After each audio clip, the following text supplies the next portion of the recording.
New Jersey's first bear hunt in more than 3 decades got underway today. State game officials report more than 60 black bears were killed on the first day of the 6-day hunt, which was launched in spite of animal rights protests and legal challenges. Environment correspondent Ed Rodgers reports. This was the first black bear taken by a hunter in New Jersey in more than 30 years. Harry McDole shot this 160-pound female on Hamburg Mountain in Sussex County just before 8 a.m. He says he shot the animal from 40 feet away. I waited 33 years. I go to Canada every year. This is my 4th one killed, but it was the best one because I shot it in New Jersey. McDole brought the bear to one of 7 check-in stations to be weighed, this one at Wawayanda State Park. State Fish and Wildlife officials also collected blood samples from the animal and other information.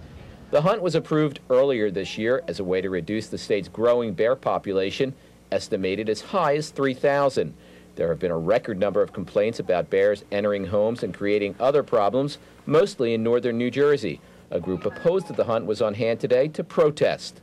In the spring, the bears will still be in our garbage cans because we're not addressing the issue, which is garbage. This hunt is not going to do a thing except give people some heads to hang on the wall. State wildlife officials have worried about confrontations between animal rights groups and hunters. There was a heavy presence of park rangers, conservation officers, and state police near the hunter check-in stations.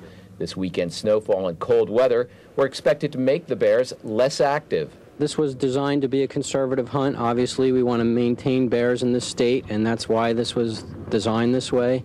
We're not going to be eliminating all bears up here in Northwest Jersey. In terms of the weather, you know, that's a condition that's going to make the bears, even the male bears, probably remain on their nest a little longer and be less active because there's less food available. So, you know, it's going to be pretty, you know, a moderating influence on the season.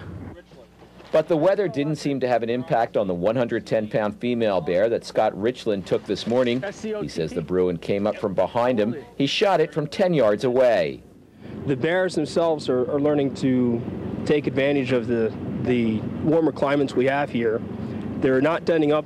As you can see, there's 10 inches of snow and they're still about. As long as they're food, they're not going to den up. And with that being said, if we're not going to harvest them, there's something has to be done, or else they're just gonna keep on being a nuisance.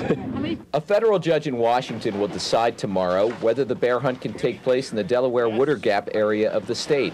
On Friday, the court issued a temporary restraining order blocking the hunt on federal land. New Jersey's black bear program has now come full circle, from restoring the population in the 1980s and 90s to taking steps today to control that population. Ed Rodgers, NJN News, Vernon Township.